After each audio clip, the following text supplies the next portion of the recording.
pula, di sini saya akan membahas mengenai pengertian manajemen operasional.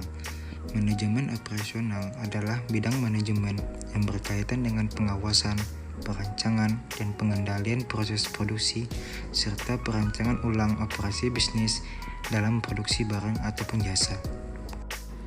Apa pentingnya manajemen operasional? Yang pertama, untuk membantu pencapaian tujuan. Yang kedua, meningkatkan produktivitas karyawan. Yang ketiga, memotivasi karyawan. Ruang lingkup manajemen operasional. Yang pertama, aspek perencanaan sistem produksi. Yang kedua, aspek pengendalian produksi. Yang ketiga, aspek sistem informasi produksi. Kemudian, rencana strategi menurut para ahli. Perencanaan strategi atau biasa disebut dengan strategi planning adalah sebuah alat manajemen yang digunakan untuk mengelola kondisi saat ini, untuk melakukan proyeksi kondisi pada masa depan, sehingga rencana strategis adalah sebuah petunjuk yang dapat digunakan organisasi dari kondisi saat ini untuk mereka bekerja menuju 5 sampai 10 tahun ke depan. Manfaat dan alasan pentingnya SDM. Yang pertama, kebutuhan SDM yang kompeten terpenuhi. Kedua, mendorong terbangunnya sistem informasi SDM yang kuat. Dan ketiga, terciptanya hubungan kerja yang harmonis. By objectivities. Manajemen berdasarkan tujuan atau MBO adalah model manajemen strategis yang bertujuan untuk meningkatkan kinerja organisasi dengan secara jelas, mendefinisikan tujuan yang disepakati oleh manajemen dan karyawan. Berdasarkan tujuan dan praktek. Yang pertama, menentukan tujuan organisasi. Yang kedua, menerjemahkan tujuan organisasi kepada karyawan. Dan ketiga, menarik partisipasi karyawan dalam menetapkan tujuan individu. 3 alat manajemen SDM strategi. Yang pertama, peta strategi. Yang kedua, kartu skor SDM. Dan ketiga, papan instrumen digital.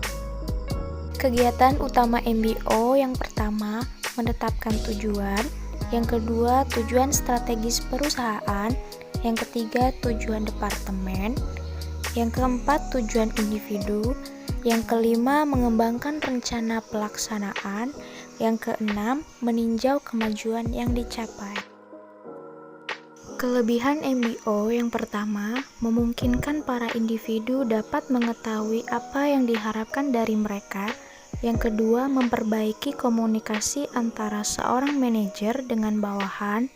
Yang ketiga, individu dapat mengetahui sasaran organisasinya. Kelemahan MBO yang pertama, MBO terlihat sekilas sangat sederhana, namun di balik kesederhanaannya, membuat para manajer MBO harus benar-benar memahaminya.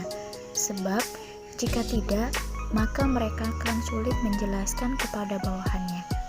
2. MBO tidak berhasil apabila tidak mampu memberikan garis-garis pedoman yang perlu.